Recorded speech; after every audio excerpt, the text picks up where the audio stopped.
In January 2005, a unique probe was launched into space by NASA. Its mission was to find out where water came from on Earth. This probe, named Deep Impact, reaches near a comet after traveling 270 million kilometers. Many such secrets were hidden in this comet, which were being searched for the last many centuries. There is only one place in the entire universe where human beings can live. It seems as if Earth has been made for humans only. All those things are present here, which are considered very important for life. Water, food and oxygen. There may or may not be any other such planet in such a vast and giant universe, but at present we only know about Earth, where humans can live without any help. But 5 billion years ago, Earth did not exist at all. At the place where Earth and our solar system are present today.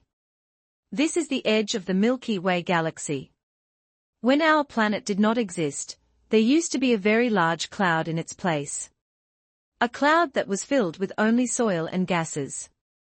What happened to this cloud that it turned into a planet? The same planet where we live today. This cloud of soil and gases is called a molecular cloud. This cloud contained dust particles that included sand, silicon and particles of various metals. This cloud was created due to various dead stars. In the beginning of the universe, the stars that burned all their fuel exploded, and due to the explosion, their particles spread around the universe.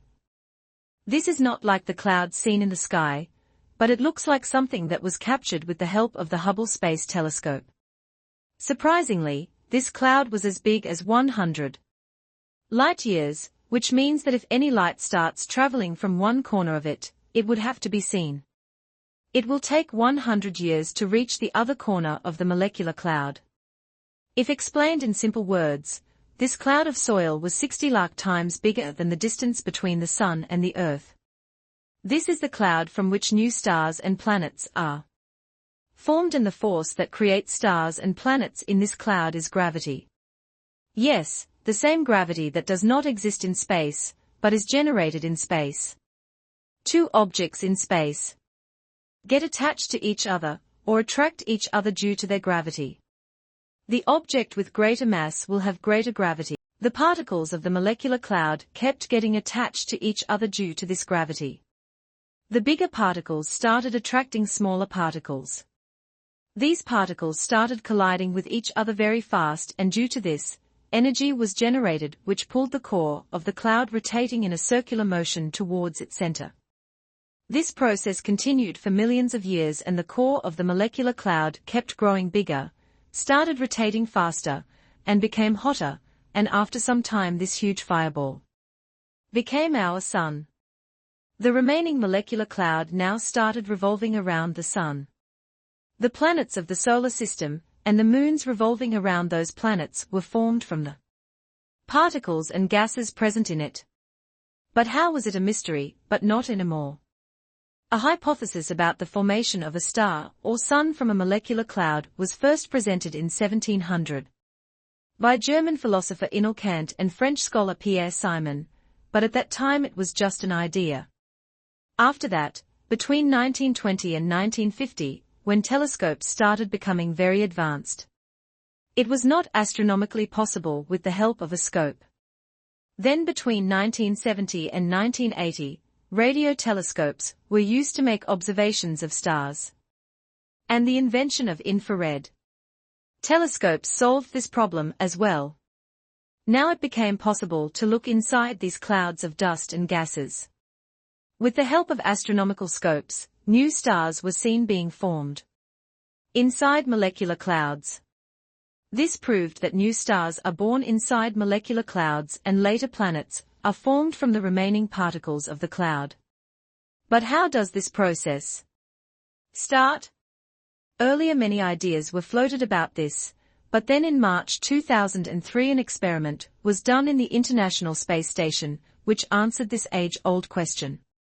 Astronaut Don Pettit wanted to see how these things behave in space by experimenting with different things present in the ISS. He made water bubbles and dissolved them inside them, and put salt in a plastic bag and spun it. These experiments were done. The purpose was something else, but his last experiment answered the age-old question.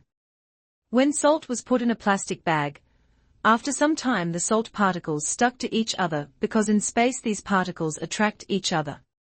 Scientists believe that inside the molecular cloud, small and big particles, which were all revolving around the sun in the same direction, got connected to each other like this salt, and from here the formation of planets started. About 45 billion years ago, in the molecular cloud also, particles started joining together to form a cluster, just like the salt particles are joining each other. In Don Pettit's experiment, when the size of this cluster increased to 1 kilometer, i.e. the size of a mountain, then its own gravity became so much that it started attracting the surrounding particles towards itself, just like a vacuum cleaner attracts dust. Sucks it inside him. For next 30 this process continued for millions of years, and from the group of particles 20 planets emerged which were all revolving around the sun. Now because these 20 planets had become very big, their own gravity started attracting each other during the orbit. And eventually they started colliding with each other. In every collision 2 planets joined together and formed a bigger planet. With time, due to these collisions, where there were 20 planets in the solar system earlier, now only a few planets remained, which included Venus, Mercury, Mars, and our Earth. But this Earth was not so blue and full of life at that time, rather it was very hot like a fire due to the collision. Even if astronomically the organism came, it would turn into steam in less than a second. The possibility of life on Earth will emerge only when its temperature falls, but until it would have cooled down. It had to face the biggest danger for its existence right now. Solar storms.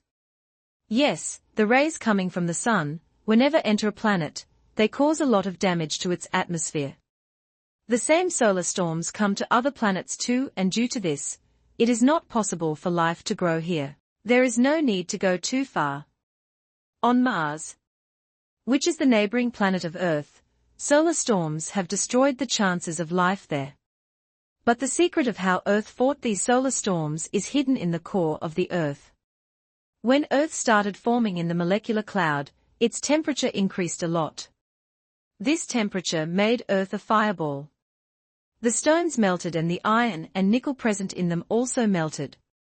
Now, because iron and nickel weigh a lot, they started falling into the core of the Earth. Geophysicists believe that whenever molten iron is rotated in a circular motion, it starts falling into the core of the Earth. It creates a magnetic field around itself. Because the quantity of molten iron is high in the core of the Earth, only then it generates a magnetic field, and the area where this magnetic field is effective in space is called the magnetosphere. Normally, this magnetic field is spread up to 370,000 kilometers on the side of the Earth that is facing the Sun, that is about as far as the Moon is, and on the side that is not facing the Sun, the magnetic field of the Earth spreads up to millions of kilometers. This is the reason why the magnetic field stops the radiations coming out of the Sun. This magnetic field is less on the north and south poles, so here this radiation enters the atmosphere and combines with the particles to create the aurora effect, which we also call northern and southern lights. But these radiations are so less that they do not cause any harm. The new Earth has coped with solar storms, but it was still not perfect for life. Earth had to go through another very difficult phase, a planet collision. How did we humans come to know about this? To know about it, we will have to go back to 1960. America planned many Apollo missions and sent astronauts to the Moon for research. Earlier it was believed that the Moon is a piece of the Earth which got separated from the Earth due to some reason. But when the astronauts went to the Moon and brought some samples of rocks from there, these stones did not look like the rocks found on the Earth. It seems that these stones were burnt. Further investigation revealed that the oxygen isotopes present in the rocks of the Moon and the Earth are the same. which proves that the Moon was a part of the Earth earlier, but very much. Only one thing can cause so much heat, and that is the collision of another planet. When the Earth was slowly cooling down, another planet started moving towards the Earth. This planet was about the size of Mars, and it was named Theia. When Theia collided with the Earth, a lot of energy was released. The burning pieces of Earth and Theia spread across the sky and eventually began orbiting the Earth. These pieces kept joining each other for the next thousands of years in the same way as particles join in a molecular cloud, and thus the Moon was born. Earlier the Moon was very close to the Earth. Experts say that earlier the Moon was 15 times bigger than what we see now, but slowly it is moving away from the Earth at the rate of about 1.5 inches per year. Let us tell you here that the movement of Theia with the Earth, the collision and the movement of the Moon, these were the two events due to which we exist in this world today. Scientists believe that if these two events had not happened, life would never have come to Earth. But how? When a planet the size of Mars collided with Earth, it tilted Earth to one side. Earth, which was earlier rotating on its axis, was now tilted at an angle of 23.5 degrees, and this tilt gave Earth different types of seasons. As you know, one full rotation of the Earth represents 1 day, and one full revolution around the Sun represents 1 year.